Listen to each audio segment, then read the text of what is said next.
He was an American flautist living in London, studying at the Royal Academy of Music. At only 20 years of age, he was intelligent, gifted, talented, a prodigy. On the evening of June 24, 2009, he performed at the Academy in London Soundscapes, featuring the music of composers such as Joseph Hayden, Frideric Handel, and Felix Mendelssohn. But his flute wasn't the only thing he brought with him the evening of his performance. He had with him a relatively large piece of luggage, a rolling suitcase that contained in it the accoutrements of a thief, gloves, a small flashlight, a pair of wire cutters, a glass cutting saw with a diamond blade. After the concert, he retrieved the suitcase from his locker and put his plan into motion, making his way towards the Natural History Museum in the town of Tring. This wasn't the first time he'd been there, but it would certainly be his last. After months of reconnaissance, investigating, casing, scouting, scrutinizing, studying, evaluating, analyzing, and planning, he was confident that he would be able to make his way around the walls, the barbed wire, the cameras, and the guards in order to get what he was there to pilfer. A collection of coveted relics of the past, many of which no longer exist anywhere in the world. Unique, rare, endangered, extinct, priceless, and irreplaceable. All for a hobby that grew into an obsession and a golden flute. In this latest series, I'll be taking you across the pond to England for one of the most baffling crimes ever carried out. This is California Dreaming, and you are listening to the tale of the Great Feather Heist.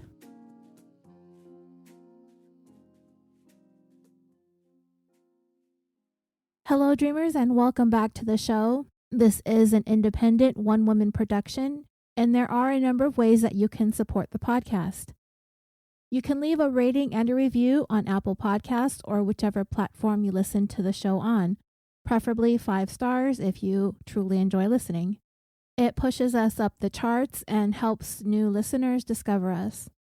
You can recommend the show in true crime podcast fan groups.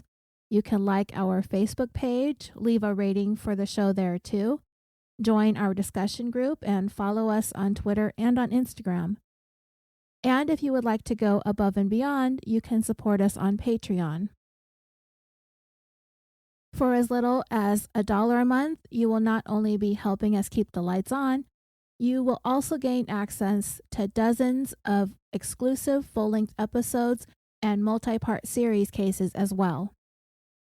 And if a subscription is not your thing, you can make a one-time contribution through PayPal using our email, californiapod@gmail.com. Most of this episode is based on the research and investigation into this crime conducted by Kirk Johnson, the founder of a nonprofit called the List Project, which I mentioned at the beginning of part 1.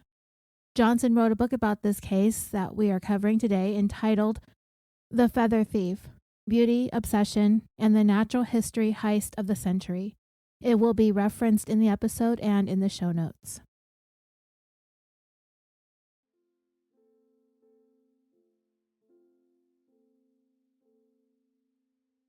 Okay, so in part 1, I provided you with a great deal of background information in order to lay the foundation of this story and this criminal case. We talked about who Alfred Wallace was, the explorer and naturalist who collected thousands of specimens of birds, animals, reptiles, shells, plants, and insects from the Amazon, which were unfortunately lost, but then later on, in Malaysia and Indonesia, he collected more, all of which is either on display or stored at the Natural History Museum in Tring, England.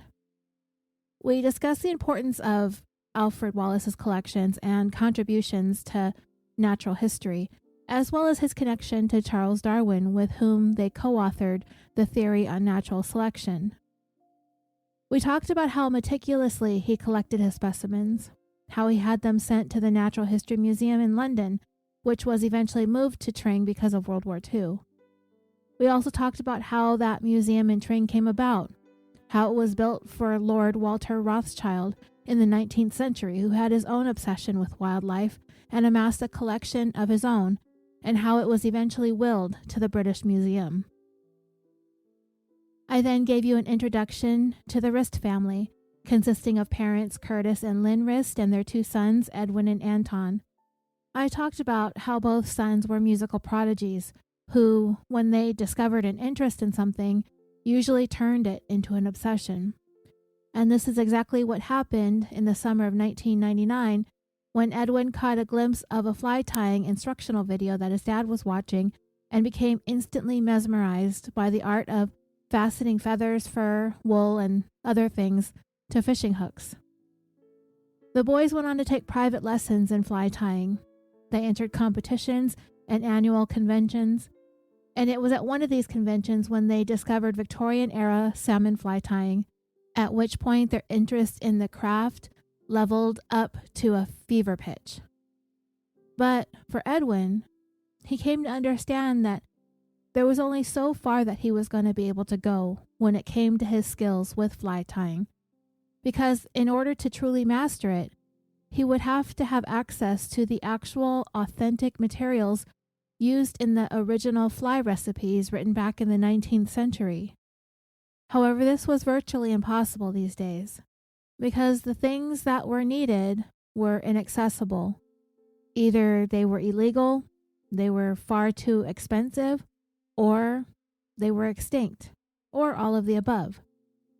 So we're going to pick up the story from where we left off, with Edwin feeling as though he was never going to be able to become as masterful as he wanted to be at Victorian salmon fly tying.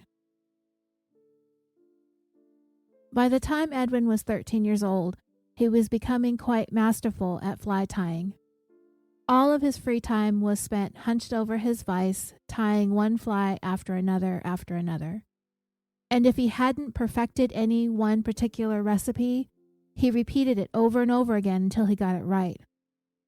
The internet was coming along in the early 2000s, and that opened up an entirely new, different, and infinitely vast world of fly tying for Edwin, when before his experiences had been limited to what he could find in books, magazines, videos, and conventions.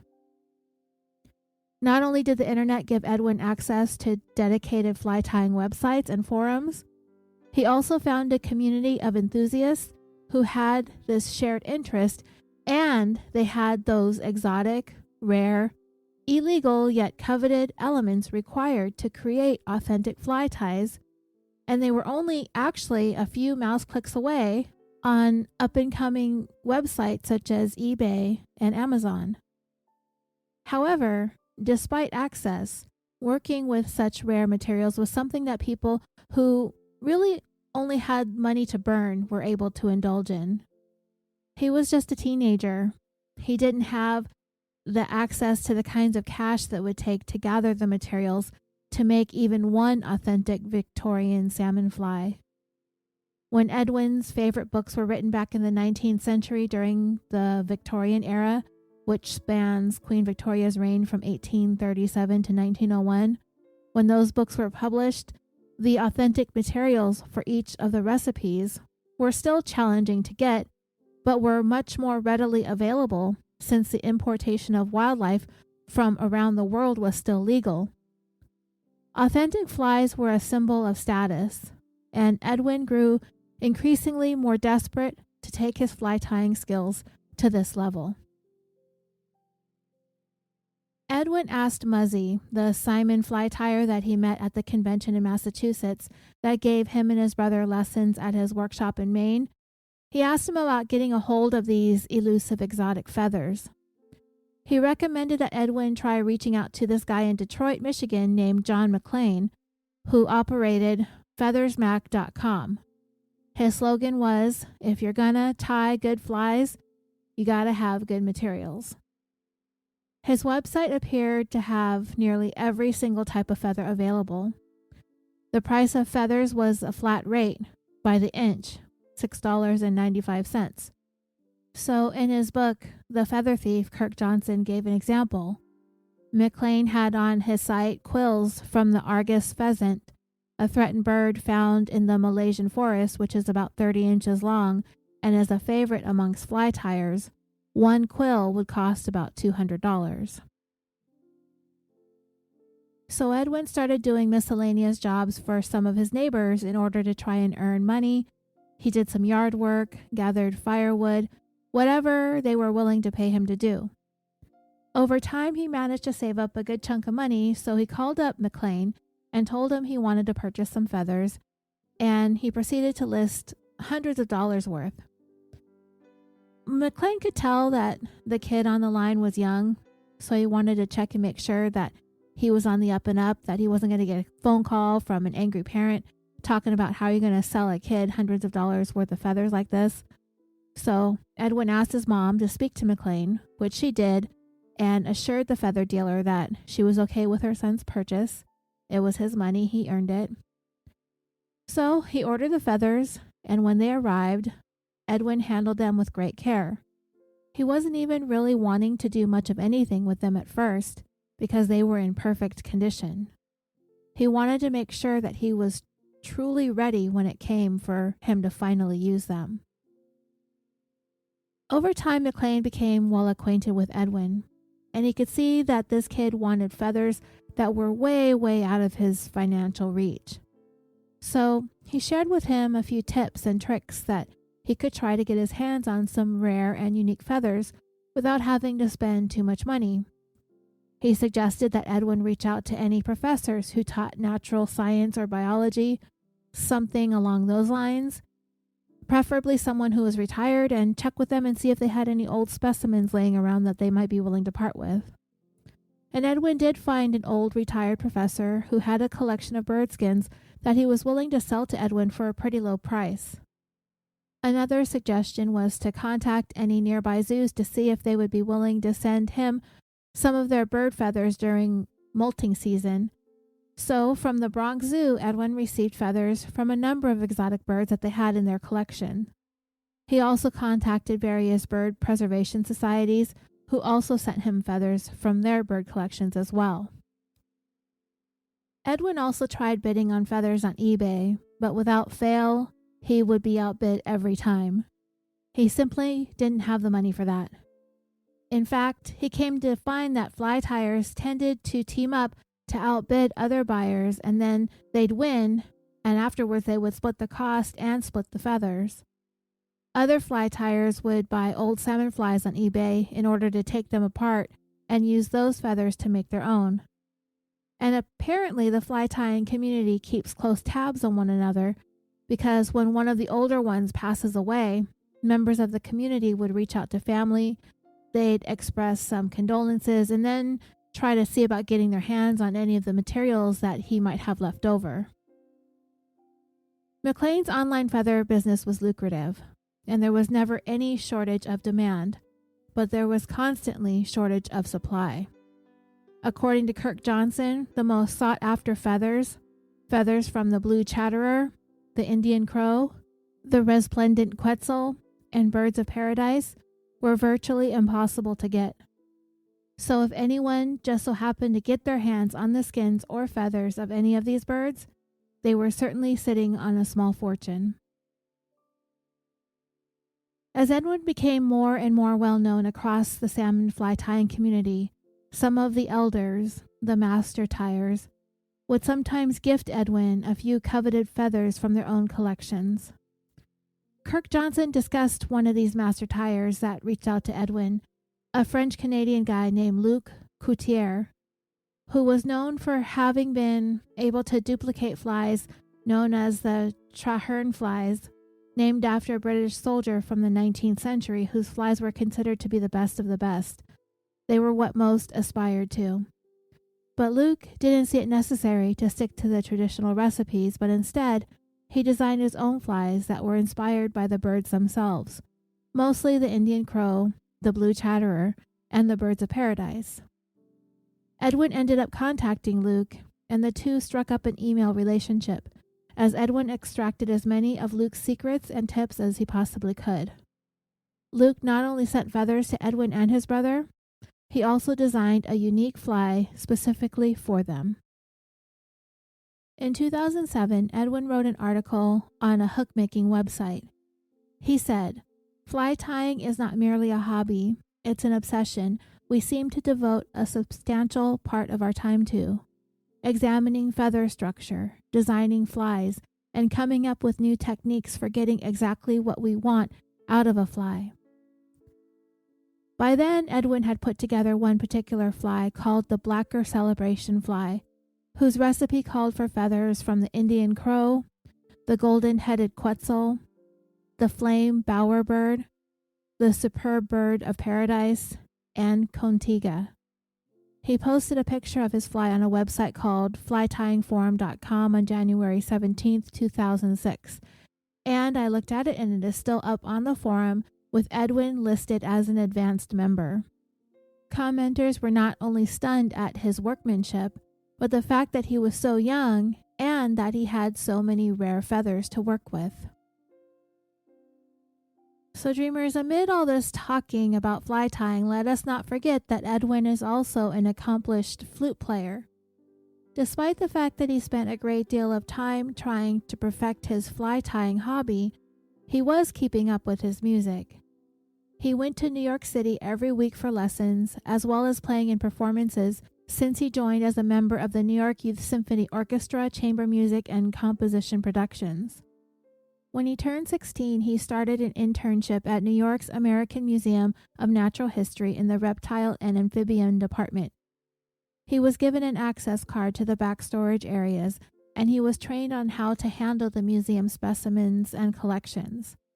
Whatever wasn't on display were kept in secure locked rooms, and everything was monitored by surveillance cameras. As for Edwin's parents, they had a pretty large plot of land that they lived on in Claverack, so they decided to start breeding Australian Labradoodles, which is a cross between a Labrador, a Poodle, and a Cocker Spaniel, as opposed to a regular Labradoodle, which is a cross between a Labrador and a Poodle only. Edwin also pitched in and helped his parents with that business by setting up and maintaining a website for them, which is still online and in business today. You can Google Hudson Doodles, and it will be in the first results. I'm not the biggest fan in the world of dog breeding, but I get it. However, I went to their website, and those puppies are just so darn cute. They strike me as being responsible breeders. I did look at their Google reviews, and they got all 5 stars with one exception. They had a 1-star review from a customer who purchased a puppy from them who she claims she was sold a dog that was chronically sick and ended up costing her thousands of dollars in vet bills, and she said the Rists were unresponsive to their calls and emails. But the rest of the reviews were glowing, so I don't know. You guys can take a look at the website. It's Hudson Doodles and judge for yourself. Anyway, Edwin stayed pretty busy with his flute, his internship at the museum, and with his parents' Labradoodle business. But any leftover time he spent in the shop that he and his brother set up in the garage for fly tying. He also started offering fly tying lessons as his confidence as a top fly tyer in the community steadily grew. By 2005, when Edwin was 16 going on 17, he officially ascended to the status of master fly tyer. But in the world of fly tying, there is no level of mastery that is considered the end-all, like where you reach a pinnacle and you're finished. You've mastered it as far as anyone could ever see or expect.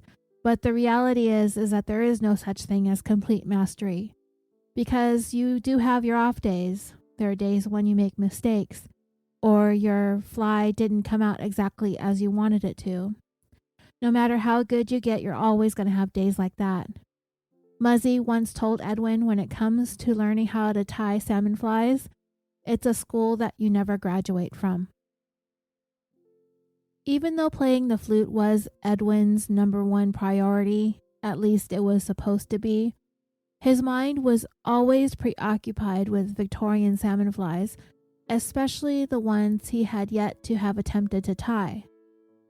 The fact was there were hundreds of different recipes that he had yet to accomplish, but the better he got at it, the more challenging it was for him to set himself apart from everyone else because of how rare the materials had become to make those classic flies, materials that he might never be able to acquire in his lifetime. It was always going to be this dark cloud that hung over Edwin. How could he truly master this if he could spend all of eternity roaming the ends of the earth in search of all the feathers that he would need, and most likely won't ever be able to get them? In 2006, at the age of 17 going on 18, Edwin finished up at Columbia Green Community College with his associate's degree in fine arts. By then, he had already settled on becoming a professional flautist. So he submitted applications to Juilliard in New York and the Royal Academy of Music in London. Both schools were incredibly difficult to get into. The competition was fierce, and very few flautists were admitted to either institution. His ultimate dream was to be the leading flautist with the best orchestra in the world. Edwin lived by this rule of thumb. There is no point in going after anything less than the best. Meanwhile, his younger brother Anton was diligently following right along behind Edwin. He too enrolled at the same community college, majoring in fine arts as well, also aspiring to be the best clarinetist in the world. In 2007, the Royal Academy of Music accepted Edwin, so he would be heading off to London. He'd be residing very close to the London Zoo. This is the place where the 2 live birds of paradise Alfred Wallace managed to travel back from Malaysia with were kept after he brought them back to England. That fall, Edwin packed up and left New York for London. When it came to his fly tying equipment, all the feathers and other materials, he chose to leave those at home. He was afraid his things would be confiscated by customs agents. Besides, he knew that it was important for him to not worry too much about fly tying and focus on his music instead. The night before he left for England, he got an email from his French-Canadian fly tying friend Luke, who told him that the first chance he got, he had to go visit the Natural History Museum in Tring. His emails included pictures of drawers lined with dozens and dozens of exotic bird skins. Considering Edwin had gone from being somewhat isolated from years of being homeschooled, he transitioned relatively seamlessly when he made the move to London, basically because he was pretty used to being around high-achieving, ambitious musicians. He was around them a lot in New York, and he was one of them. And because it's important for musicians in an orchestra to play well together, it's important for them to get along in general. So Edwin made friends pretty quickly and easily.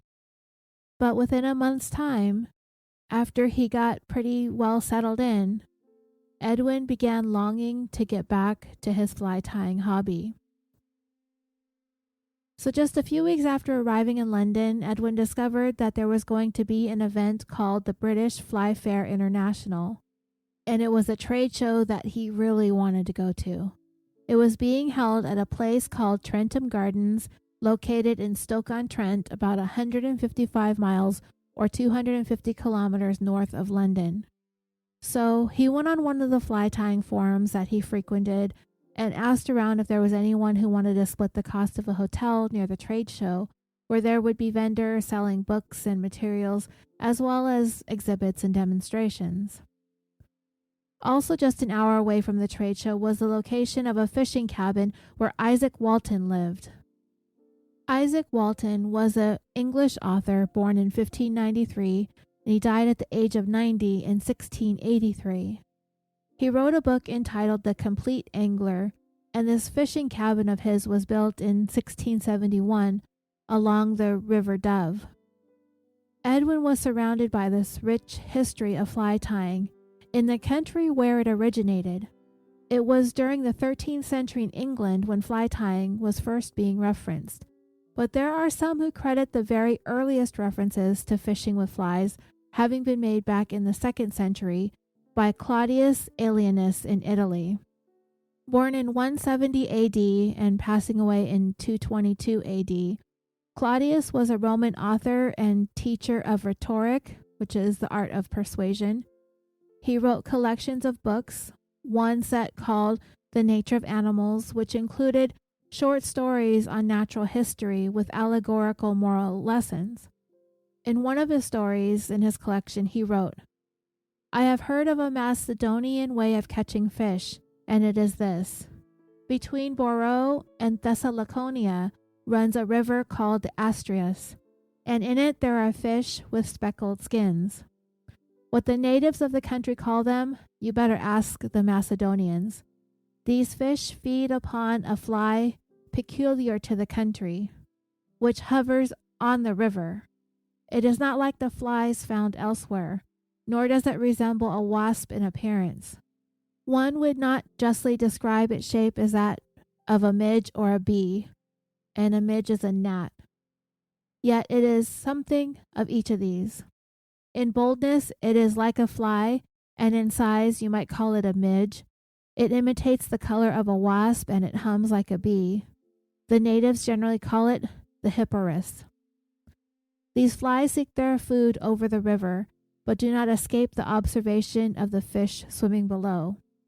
Then when the fish observes a fly on the surface, it swims quietly up, afraid to stir the water above lest it should scare away its prey. Then coming up by its shadow, it opens its mouth gently and gulps down the fly, like a wolf carrying off a sheep from the fold, or an eagle a goose from the farmyard. Having done this, it goes below the rippling water." Now, dreamers, this is not to say that Claudius here was hooking up with other 2nd century writers and philosophers gathering together to tie flies and go fishing.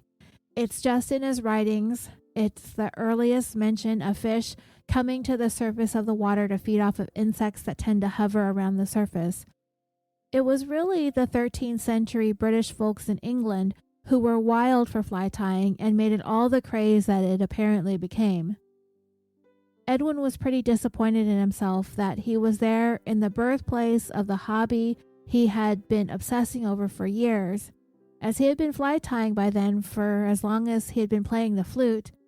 Yet he was there, continuing to learn and practice and perfect his instrument, but he had nothing with him in the way of materials or tools to continue practicing and perfecting his fly tying. To make matters even worse, when he did get on the train to head to the trade show, there was an 8-hour delay and he ended up missing the whole event. In November, Edwin went to the Natural History Museum in South Kensington, which is the cultural center in London, close to where some of the royals live, the dukes and duchesses, earls, countesses, the bunch. At the museum, Edwin saw displays of some beautiful, rare, and exotic taxidermied birds. There were curios full of all sorts of birds from all over the world. While he was able to take a bunch of pictures and share those pictures on his social media, the thousands and thousands of birds that he had read about in all those 19th century fly tying books, many of those birds were not on display. Rather, they were kept in storage cabinets someplace within the museum, out of public view. A couple of months after that, in January of 2008, Edwin received an invitation to give fly tying demonstrations at the Bristol Fly Dressers Guild. The host of the event was a rather well-known fly tyer, and while Edwin was excited to have been invited, he had to tell the host that he didn't have any of the materials with him, that he had left everything back home in New York out of his fear that his feathers would be confiscated by customs. No matter, the host, whose real name is unknown, but Kirk Johnson refers to him as Terry in his book, so we'll call him Terry as well. Terry told Edwin that he would gather the materials that he required, and on top of that, he even offered to let Edwin stay at his place, which Edwin accepted. When Terry asked what sorts of things that Edwin liked to eat, he said that he would eat just about anything, with the exception of the disgusting food from places like McDonald's. This kid, right? I mean, I like McDonald's, and there aren't too many things that I'll eat from there beyond perhaps the double cheeseburger. I don't care for the breakfast, but I do love their French fries, I have to admit. But anyway, Edwin told Terry that he eats a lot of food, describing himself as a starving student. And you can look at pictures of Edwin. He's a cute kid. I mean, he's 33 now. He has a Twitter, but he only has 87 followers. He follows 0 and has 0 tweets. But there is a more current picture of him in a tuxedo holding a flute, and as you can see, he's a pretty thin guy, so he has one of those metabolisms. So, Edwin had amassed quite a large collection of rare and expensive feathers that he left behind in his garage workshop in New York.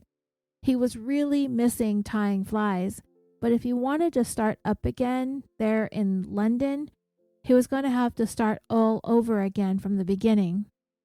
He planned on trying to figure out what he could and couldn't bring with him the next time that he went back to New York to visit, but until then he'd have to find another way to get his hands on some feathers.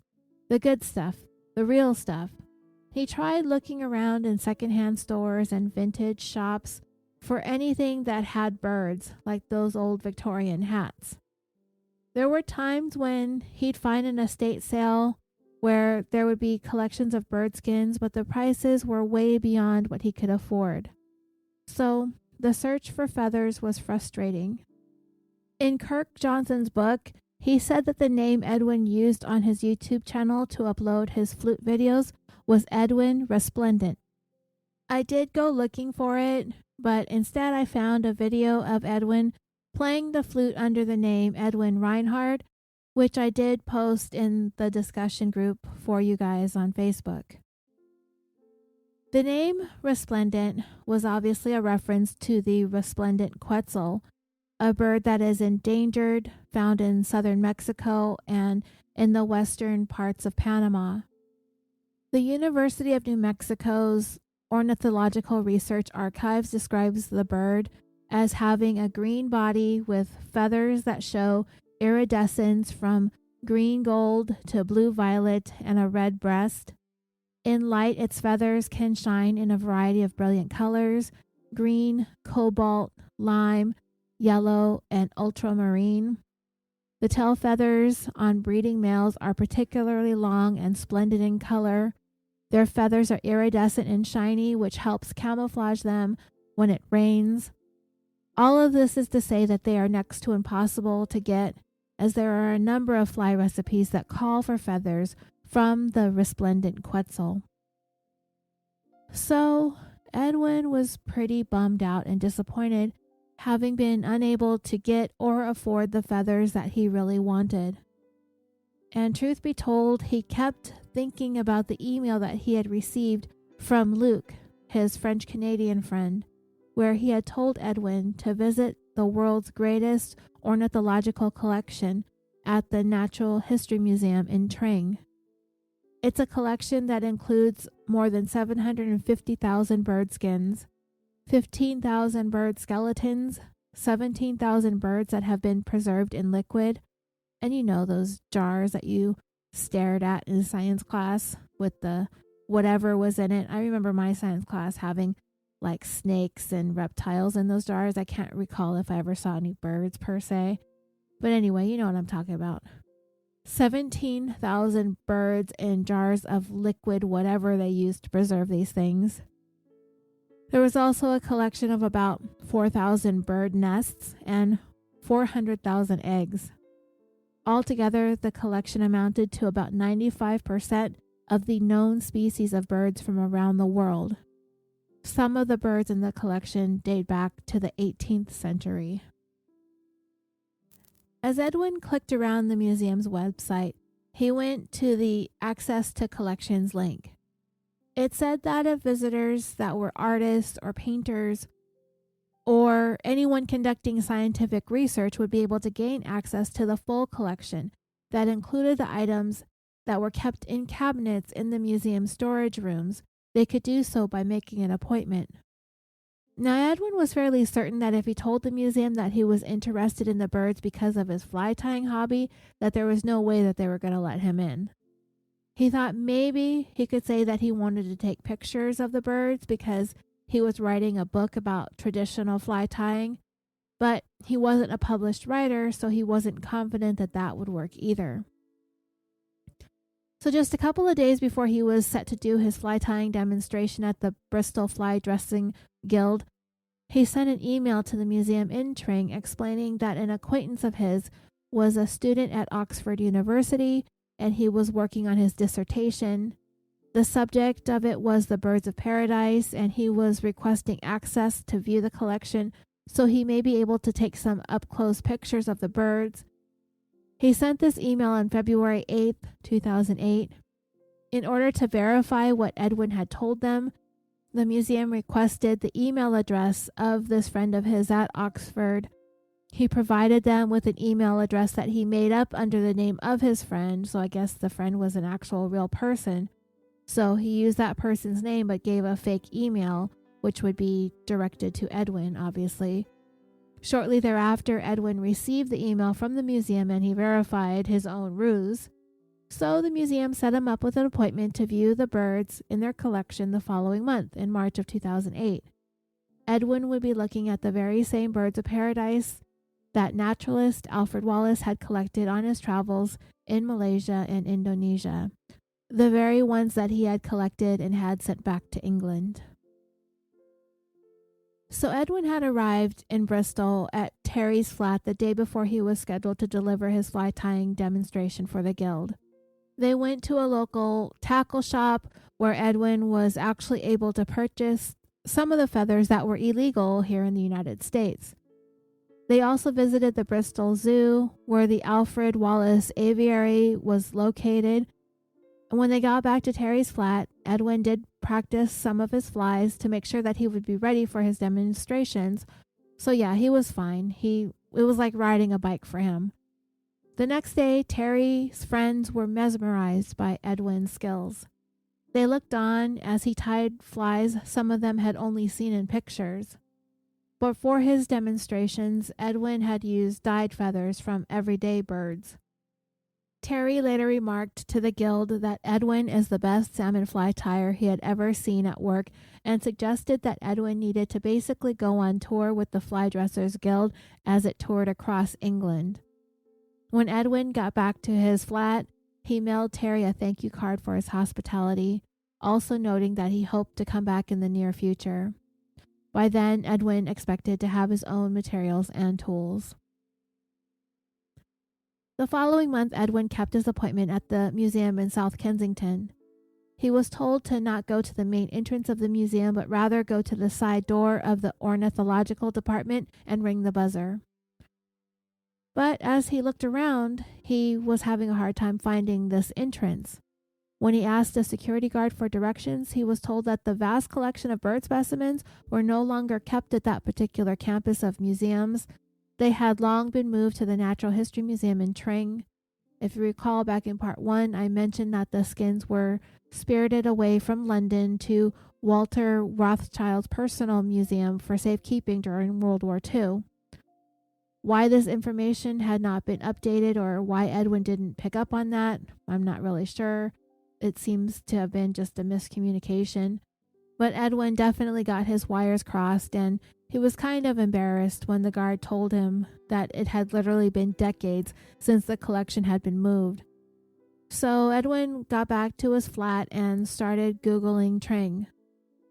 The building, the museum itself, is beautiful, late 19th century Victorian, nearly as royal looking as many of the fancy buildings we see in pictures across England, unless you've been there and seen them in person, which I haven't, but maybe someday I'll bucket list it. Edwin used the same story to book the same appointment, but it wasn't until 8 months later, in November of 2008. By then, Edwin had been living and attending school at the Royal Academy for a little more than a year. He checked in for his appointment on November 8th. The security guard called up the ornithological department to let them know that he had arrived for his private viewing of their hidden collections. It was kept in what they called the bird vault, 1,500 cabinets made out of steel, like office filing cabinets, full of shallow drawers, each lined with birds. Thousands and thousands of birds in hundreds of cabinets on multiple levels. And the place smelled like mothballs. Those were used to keep insects away from the bird skins, and there was a minimal amount of natural light that seeped through small windows surrounding the area in order to protect everything from the harmful rays of the sun. Edwin was escorted to the cabinets that stored the birds of paradise. Wallace's birds of paradise were included. The curator offered a few suggestions where they kept some other bird specimens that he might want to take a look at while he was there. Edwin was told when he was finished to just come and let the curator know, and that person left to go chat with a fellow curator. Edwin's hands were shaking and unsteady as he opened drawer after drawer and marveled at the dozens of the same species of bird skins laying in rows upon rows. These were birds that Edwin was lucky if he had even seen feathers from, much less their full skins. Much less multiples of them. Each one of them had a meticulously detailed biodata label attached to their legs. I mentioned this in part 1, how it detailed the exact coordinates on the earth that the bird was collected from, the altitude, the date it was found, and the name of the person who collected it. And some of them bore the name Alfred Russel Wallace in his own cursive handwriting. The ink, worn and dim, but still there a century and a half later. Drawer after drawer after drawer. Countless birds in pristine condition. Edwin was literally looking at tens of thousands of dollars worth of feathers, at least in the fly tying world. He stared down the aisles at the seemingly endless rows of drawers lined with birds he would never be able to see anywhere else in the world. In the moment, Edwin was overwhelmed. It took him a few minutes to gather himself. Edwin carefully removed a bird from one of the cabinets. He set it down on a nearby table and took pictures of it. But he also took pictures of the cabinets themselves. He then went to the cabinet that held the king birds of paradise. The museum had 10 of them gathered by Wallace. The king was a particular favorite of Edwin's, but he took pictures of all 39 identified species the museum had on hand. And again, he also took pictures of the cabinets of these drawers that held all of the birds of paradise. He also managed to track down a couple more favorites of fly tyers, the Indian crows and the blue chatterers. He had seen blue chatterer skins before, but they had been nearly all plucked of their feathers. These that he was looking at were perfectly intact. He had never seen one untouched. One of these could sell for at least $2,000, possibly even more. He found nearly every specimen fly tyers would be extremely interested in, and he took pictures of where each of them were kept so he would know where they could be found again. Edwin's desire for these birds sent his mind spinning. He tried hard wrapping his head around what he was looking at, trying to grasp just how extremely valuable these dead birds actually were, but also what they meant in terms of their potential when it came to fly tying.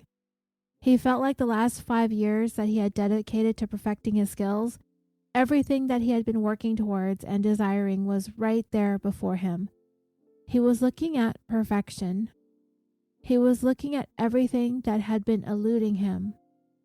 While he was stuck using fake dyed feathers, the true best of the best, at least the ones with deep pockets, they were the ones who had access to these feathers. And yet, there they were, laying there in drawers. All Edwin could think about were all the flies that he had yet to tie, because everything he needed to create those had been unattainable. He was staring down these rows of cabinets holding thousands and thousands of birds. There would be no fly in existence that he would not be able to create. If only he had been around 150 years earlier when these birds were coming into British ports by the millions.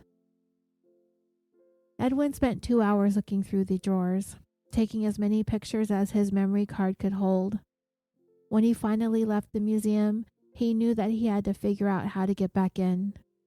He could probably count on one hand the number of fly tyers that had ever seen this collection in person. He was pretty proud of the fact that he had been able to come up with the ruse in order to be among that small elite group. He just had to come back. Part of what makes this case so interesting to me is the passion that Edwin Rist had for things. When he became interested in something, there wasn't anything pedestrian about the way he approached it. Whether it was playing the flute or tying salmon flies, he latched onto these things. He hit the ground running and he never ever stopped. He certainly isn't the first person who toiled over things obsessively and turned out to be really talented or well-known or creative or considered to be highly intellectual. Take that one person who has been making headlines in recent weeks, and I'll be covering that story pretty soon, Elizabeth Holmes. She comes across as a person obsessed. What was she obsessed with? Perhaps several things that evolved over time. Being an inventor, leaving a mark in the tech world, winning, becoming a billionaire, Steve Jobs, black turtlenecks. But was she highly intelligent, or was she highly manipulative? Perhaps she was a combination of both. I'm curious to find out more about her and her background when we do get to that. But when it comes to Edwin, he has been called a musical prodigy. But that doesn't necessarily mean that he's a genius. But if he obsessed over math or science, perhaps he'd grow to be highly skilled in those areas to a point where he may have been considered a genius.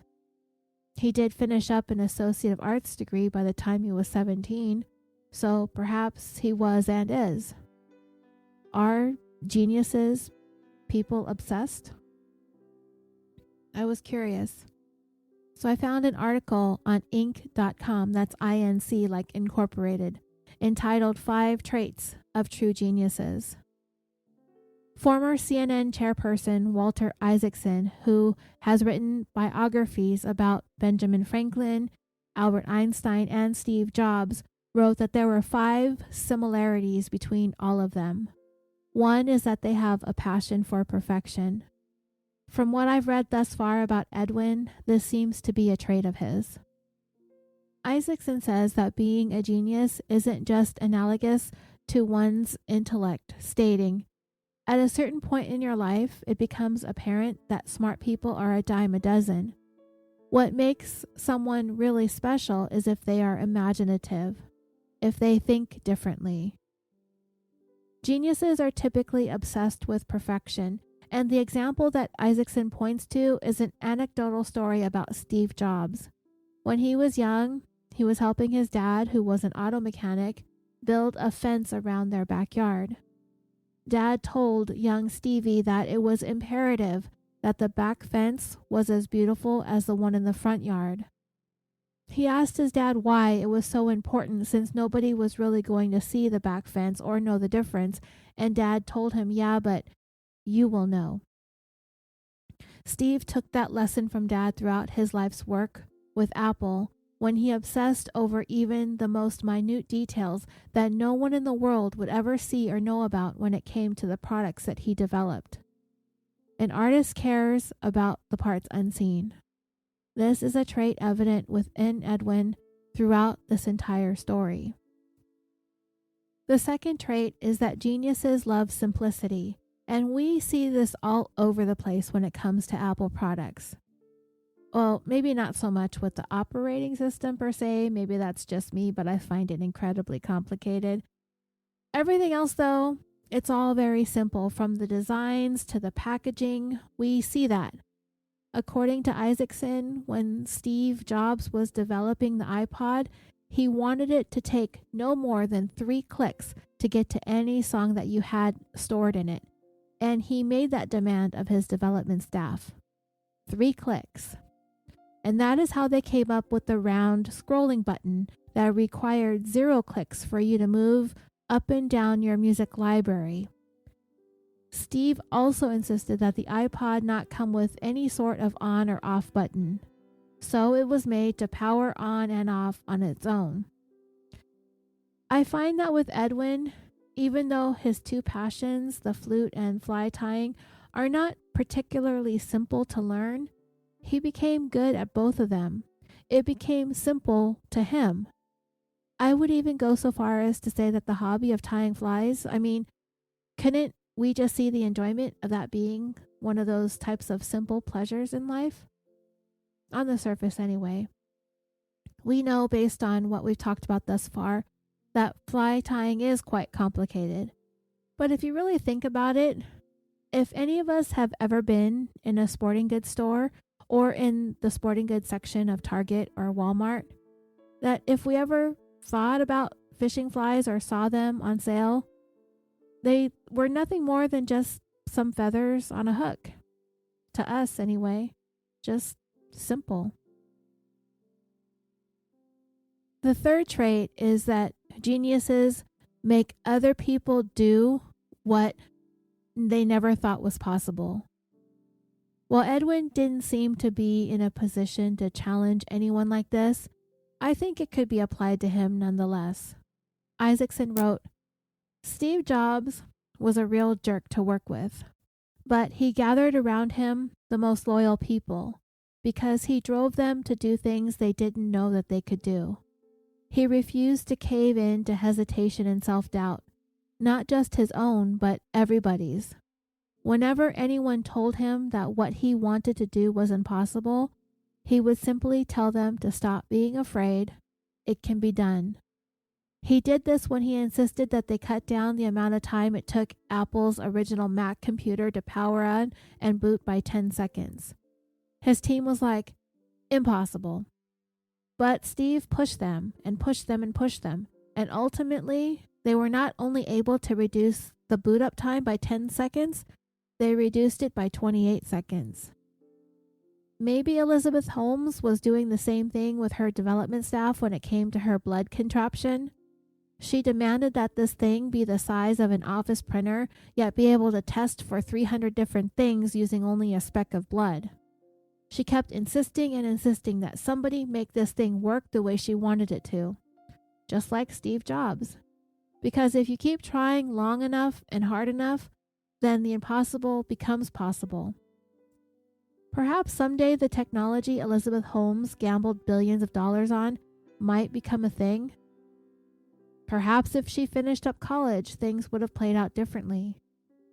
In terms of Edwin, when we look at those Victorian salmon flies, if you study them closely, you realize that it does take a very specific skill set to duplicate those things, which seems really difficult to some.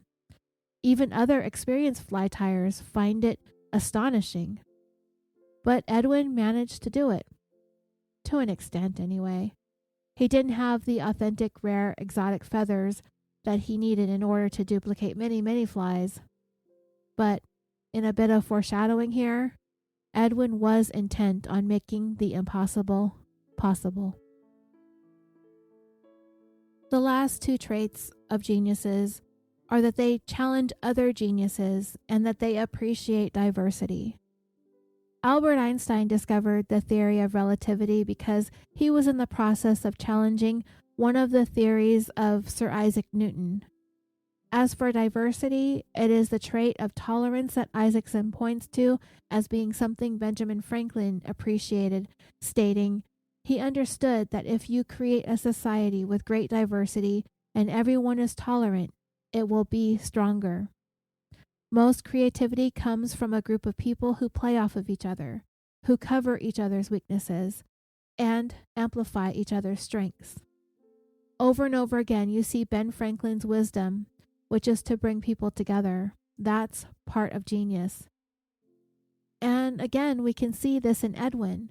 I stated earlier in this episode when I discussed his move to London to study at the Royal Academy, if you recall. I wrote, quote, "Considering Edwin had gone from being somewhat isolated from years of being homeschooled, he transitioned relatively seamlessly when he made the move to London, basically because he was pretty used to being around high-achieving, ambitious musicians. He was around them a lot in New York, and he was one of them. And because it is important for musicians in an orchestra to play well together, it's important for them to get along in general. So Edwin made friends pretty quickly and easily. Playing in an orchestra fits this appreciation for diversity trait to a T. Creating a society with great diversity and everyone is tolerant, it will be stronger." And when it comes to fly tying, Edwin constantly challenged himself against the most masterful and skilled fly tyers of the past, and he himself became one that other fly tyers looked up to and aspired to also, looking on in awe as Edwin was able to replicate some of the most complicated and complex fly recipes out there. And soon Edwin had challenged himself so much, he eventually began creating fly recipes all his own. Challenging Newton, one of the greatest theologians, mathematicians, physicists, and scientists of all time, and we get E=mc². Challenging the greatest begets the greatest. Undoubtedly, Edwin wanted to be amongst the greatest when it came to Victorian salmon fly tying. As Edwin headed back from Tring to London by train, he felt like the whole experience changed everything that he knew and felt about tying flies. He had experienced some sort of visceral reaction to having seen all those bird skins. He had to go back, but he worried he would never be able to because he had already lied to get in to see them once. He didn't think that they'd let him in again. He had signed in using his real name and showed his real ID. He considered using an alias and a false identification, but he was afraid the staff would remember him. So over the course of the next several months, Edwin tried to think of a way to get back into that hidden repository full of cabinets, full of drawers, full of birds. Eventually, somewhere along the way, as Edwin attempted to think of how it was he could get back into the museum, he came to the realization that this wasn't simply about getting back in to see the birds. After all, what good was that going to do for him and his ambitions? Nothing. Looking at those birds again would do nothing for him. He finally admitted to himself that what he really wanted to do was to make those specimens his. He wanted to leave the museum with them, bring them home, and reach the true pinnacle of what it meant to be a master fly tyer. Kirk Johnson writes in his book, "If he owned these birds, he would have an unrivaled stash of feathers for the rest of his life. In a community defined by its longing for the unobtainable, he would be king, and his extravagantly plumed flies would be unmatched. Even better, he could feature them in the book on fly tying he had hoped to write, cementing his place in history alongside Kelson."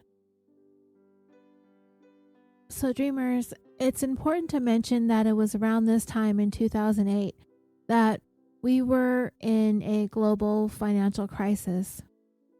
By the numbers in the United States alone, 8.8 million jobs were lost.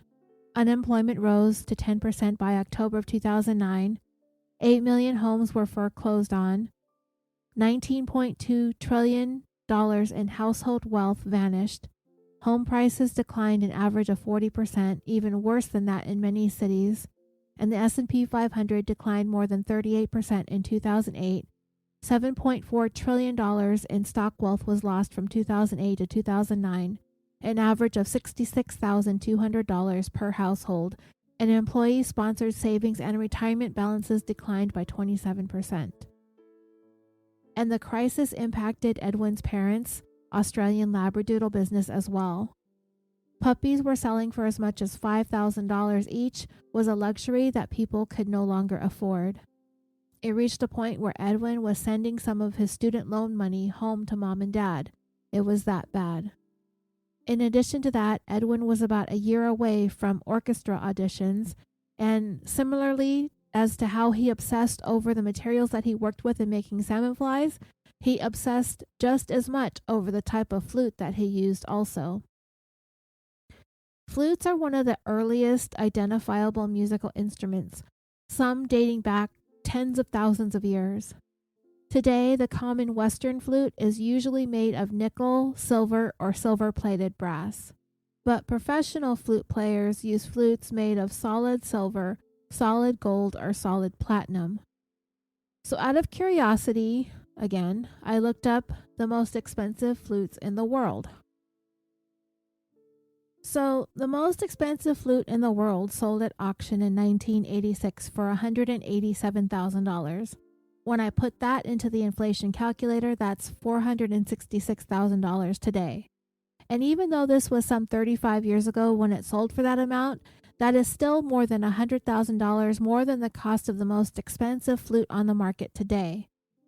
It was William Kincaid's Vern K. Powell flute.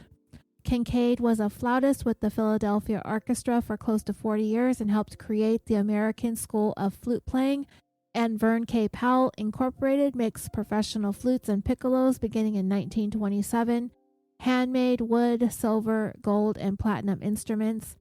Powell himself was a flute player and the founder of the company.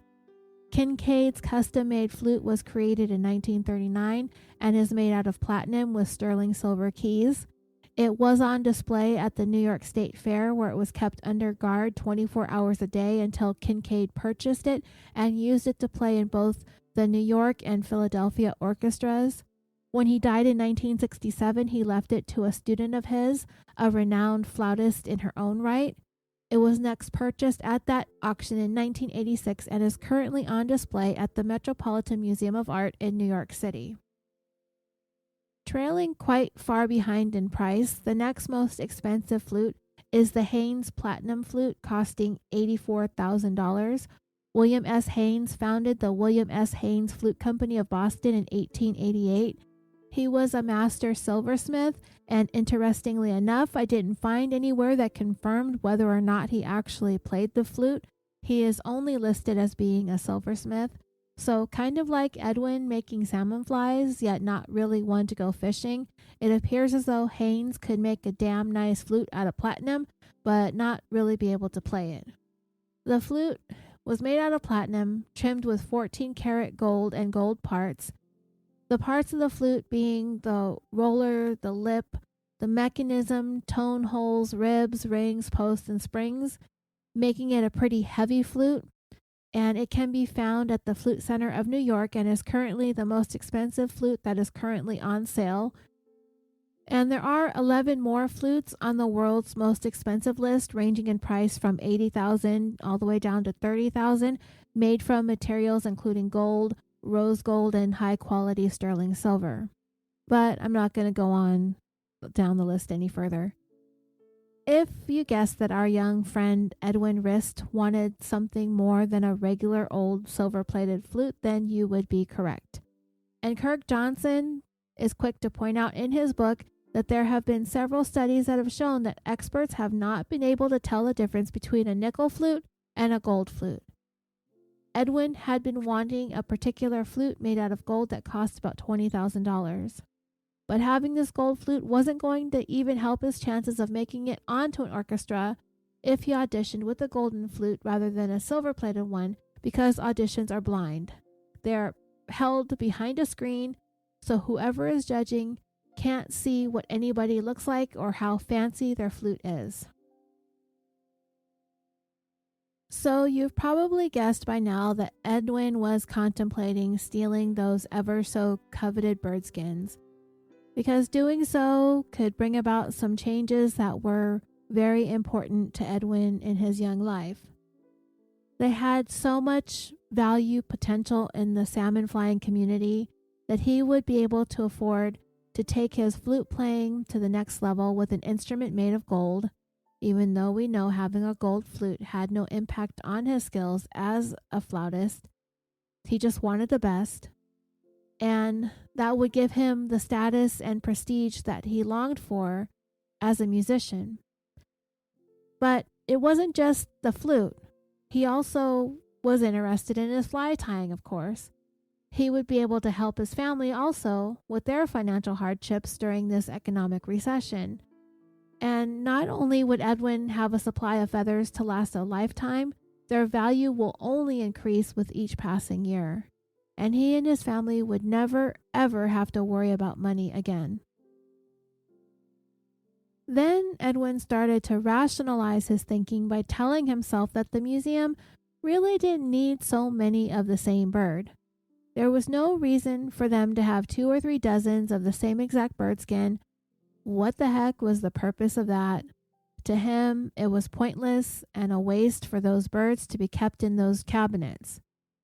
Then he wondered if he was able to get back in, would anyone even notice if 1 or 2 of their birds went missing from the collection? Maybe he thought if he could get back in there and if he wore some baggy pants or an oversized jacket or something like that, he could go in there, put a couple of birds in his pockets and nobody would be the wiser. Some birds were small enough that he could easily get away with it, but there are definitely some birds like the Indian crow and the resplendent quetzal that were anywhere from 1 to 3 feet in length or 30 to 90 centimeters that would be more difficult to conceal. And even if he could figure out a way to stash those birds somewhere on his person, it would take several visits in order for him to be able to take all that he needed to have any sort of decent collection of birds for his salmon fly tying and black market sale purposes. If he went there too many times, the museum curators would certainly begin to suspect that he was up to something. The only solution would be to take all that Edwin needed in one fell swoop.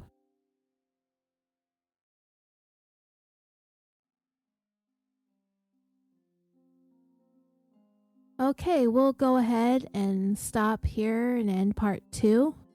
When we come back in part 3, we will get into the beginning of Edwin's planning, and if we had to hazard a guess, it's safe to say that Edwin probably thought about it a lot. Don't forget to look up California Dreaming on Facebook, like the page and join the discussion group. Follow us on Twitter at CaliforniaPod and Instagram at CaliforniaDreamingPod. If you have $1 or $2 to spare, you can help support the production of this show through Patreon.